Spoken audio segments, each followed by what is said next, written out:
नमस्कार, मैं अनीता चौधरी और अपने channel Anita Chaudhary live news के जरिए एक बार फिर आपके साथ जुड़ी हूँ और बात करेंगे चीन की। चीन सुधरने का नाम नहीं ले रहा है। ड्रैगन्स के अंदर दगाबाजी कुछ इस तरह बैठी हुई है कि वो उनके ब्लड से निकलना नहीं चाहती। एक तरफ वो फ्लैग मीटिंग्स करते हैं कि हम जो अभी तनाव बना हुआ है लद्दाख बॉर्डर पे उसको ख़त्म करेंगे, और दूसरी तरफ फिर घुसपैठ की कोशिश करते हैं। एक बार फिर 29 और 30 अगस्त की रात को चीन की सेना पीएलए ने एक बार फिर ये कोशिश की कि वो पैंगोंग लेक पे फिर से आगे बढ़ने की कोशिश की, घुसपैठ की कोशिश की। हालांकि भारतीय सेना ने मुंहतोड़ जवाब देते हुए उन्हें वहाँ से खदेड़ भगाया, और इस बीच में जो कंक्लूज़न जो बातचीत की रही वो बिल्कुल ही विफल नज़र आ रही है। भारत ने भी ये साफ कर दिया है कि ठीक है, चीन जैसा चाहता है, जिस वे में ये रिश्ता चाहता है, हम उसी के अंदाज में, उसी वे में उससे वो रिश्ता निभाएंगे। अगर वो मिसाइल अगर तैनात कर रहा है बॉर्डर पे, तो हम इधर से अपने लड़ाकू विमान तैनात करेंगे। अगर उसको युद्ध चाहिए तो जवाबी कार्रवाई के लिए भारत भी तैयार है। लेकिन एक बात तय है कि इस बार चीन को मुंह की खानी पड़ेगी, क्योंकि पूरा विश्व चीन के अगेंस्ट खड़ा है। अब भारत दिन ब दिन अपनी ताकत जो है विश्व पटल पे बढ़ाता जा रहा है। भारत को अगर 62 वाली भारत सोचने की गुस्ताखी अगर चीन कर रहा है, तो कहीं ना कहीं उसके लिए बहुत बड़ा खतरा बनने वाला है। आपको बता दें कि ये पहली बार नहीं है कि चीन पैंगोंग लेक पे अपना अधिकार जमा रहा है, क्योंकि स्ट्रैटेजिकली अगर देखें, अगर सामरिक दृष्टि से देखें और ऑपरेशनल एंगल से देखें, अगर रणनीतिक आधार पे देखें, तो ये लेक बहुत अहम है। क्योंकि बीच में लेक है ये, जिसपे 2/3 हिस्से पे चीन का कब्जा है और एक तिहाई हिस्से पे भारत का कब्जा है। तकरीबन 135 मीटर का ये लेक है, जिसपे 90 मीटर जो है चीन के हिस्से में जाता है और 45 मीटर भारत के हिस्से में आता है। लेकिन दोनों की सेना जो है लगातार पेट्रोलिंग करते रही है।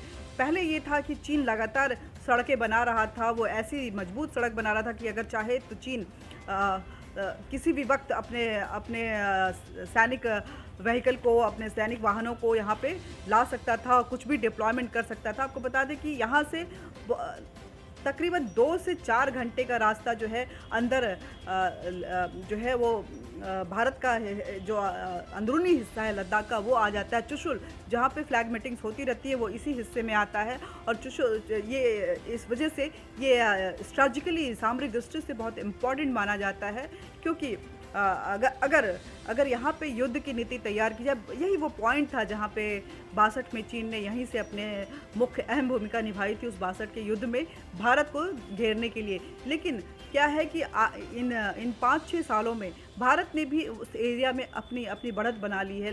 जो सैन्य शक्तियाँ हैं उनको मजबूती के साथ तैनात किया है। कई बेस जो हैं, देपसांग हो या दौलत बेगौलजी हो, वहाँ पे उसने अपने लड़ाकू विमान और जो वाहक विमान हैं उनको वहाँ पे डिप्लॉय किया है, उतारा है, चाहे हरकुलस हो, चाहे ग्लोब मास्टर हो। अभी खबर आ रही है कि राफेल को वहीं पे तैनाती दी गई, Su-30 वहाँ पे जा चुका है। तो एक बार अगर हम देखें तो इस लिहाज से भारत ने, और सड़कें वहाँ पे बन गई हैं। जो रिमोट एरिया माना जाता था, वहाँ तक पहुँचना बहुत मुश्किल था, वो बिल्कुल ख़त्म हो चुका है। वहाँ तक जाने के लिए पहले परमिट लाइन लेनी पड़ती थी भारत को, कोई सैलानी वहाँ जाना था। भारत ने उस सिस्टम को ख़त्म कर दिया है। यही नहीं, जो लद्दाख है उसको भारत ने यूनियन टेरिटरी घोषित कर दिया है, और भारत के हिस्से वाला जो है, जिससे लद्दाख की जनता जो है बहुत खुश है। और वो पूरा एरिया तिब्बत वाला एरिया आता है, जो चीन चाहता है कि ये पूरा एरिया तिब्बत को मर्ज करके वो तिब्बत को पूरी तरह से अपने ग्राप कर ले। लेकिन भारत अपने हिस्से पे किसी भी हालत में दावेदारी छोड़ने को तैयार नहीं है, क्योंकि अक्सई चीन को ऑलरेडी 62 के युद्ध में चीन के पास जा चुका है, जिसको कि भारत अभी भी क्लेम कर रहा है कि हाँ, ये एरिया भी अगर ज़रूरत पड़ी तो हम अपने हिस्से में करेंगे, अगर बातचीत से बात नहीं बनती है तो ये सारी चीज़ें हैं जिसको कि देख के चीन लगातार वहाँ पे अपनी स्टैंड तो वहाँ पे बना रहा है, लेकिन कुछ करने में वो कसमसा रहा है, क्योंकि आर्थिक नीति के तौर पे भी चीन को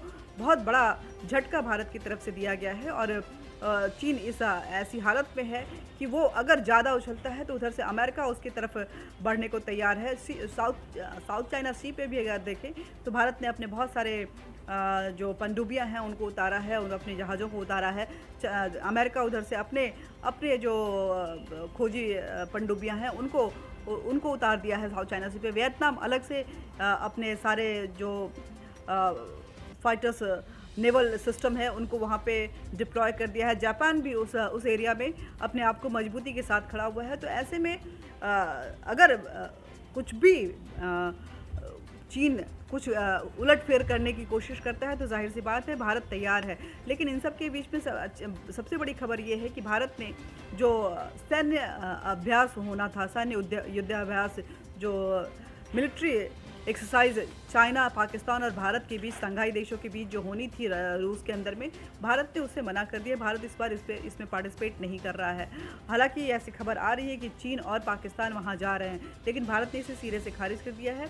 एक वजह यह भी है कि कोरोना फैला हुआ है और हम नहीं चाहते कि हमारे सैनिकों को किसी भी तरह का नुकसान हो, उनको किसी भी तरह से इस इन्फेक्शन से गुजरना पड़े।